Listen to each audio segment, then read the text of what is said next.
Hello, আসসালামু আলাইকুম সবাইকে। আপনারা সবাই কেমন আছেন? আশা করি আল্লাহর রহমতে সবাই ভালো আছেন। আমরাও সবাই ভালো আছি। তো সবাইকে স্বাগতম জানাচ্ছি আমার ছোট্ট একটি page simple lifestyle with Abrar থেকে। আশা করি আপনারা সবাই আমার ভিডিওটি লাইক করবেন, কমেন্টস করবেন এবং অবশ্যই শেয়ার করবেন, তার সাথে সাথে সাবস্ক্রাইব করবেন।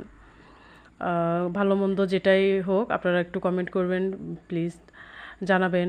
আসলে আমি নতুন নতুন ভিডিও করছি, তো আসলে কেমন হচ্ছে সেগুলো জানাটাও খুব দরকার।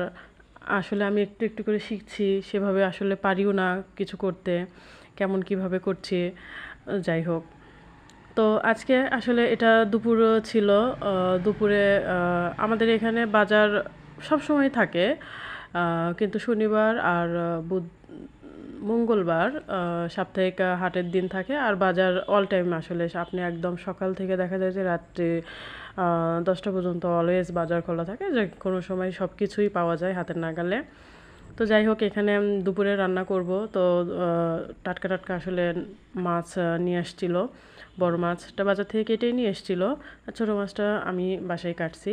তো আসলে ছোটো মাছটা এখন রান্না করব না, শুধু বড় মাছটাই রান্না করব। তো একটু আসলে সবজি দিয়ে রান্না করব ঝোল করে। তো মাছটাকে সেজন্য আগে কষায় নিতে হবে, ভুনা করে নিতে হবে। আমার বাসায় আসলে মাছ ভুনার থেকে সবজি দিয়ে রান্না করলে সেটাই বেশি পছন্দ করে, ঝোল আসলে যেটাকে আমরা বলি মাছের ঝোল। তো এই মাছটা দিয়ে আসলে আমি ঝোল রান্না করব, যার কারণে সবজি কেটে নিয়েছিলাম, মাছগুলো কেটে ধুয়ে সব রেডি করে নিয়েছিলাম।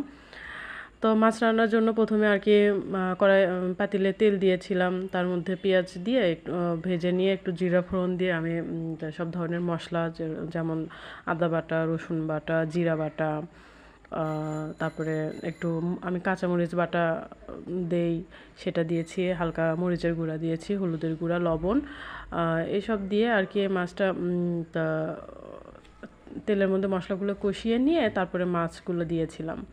তো মাছগুলো একটু ভালো মতো কষায় নিয়ে আমি তারপরে মাছগুলো একটা বাটিতে তুলে রাখছিলাম। রেখে তারপরে আসলে ওই মাছের যে অবশিষ্ট একটু ছিল, ঝোলের মতো ছিল, ওর ভিতরেই আমি সবজিগুলো দিয়েছিলাম। এখানে সবজি ছিল মূলত আলু, বেগুন, কচুরমুখী, কাঁঠালের বিচি। তো এইগুলো আর কি ভালোভাবে আমি একটু হালকা একটু পানি দিয়ে আর কি কষায় নিয়েছিলাম।